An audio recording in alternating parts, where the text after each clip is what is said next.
The desert wind died the moment it arrived. A blur of gold and smoke, feathers braided with symbols no human language could translate.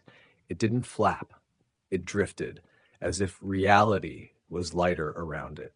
The Simurgh, not beast, not god, something else. Its wings stretched wide over the canyon, and everywhere its shadow touched, people forgot.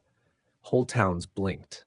Names vanished from ledgers, graves unmarked. They say if you look at it too long, you'll forget your own voice.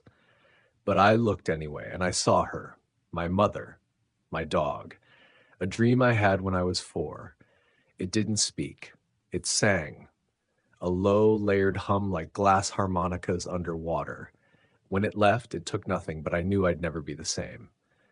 The Simurgh doesn't kill. It makes you remember what you've lost.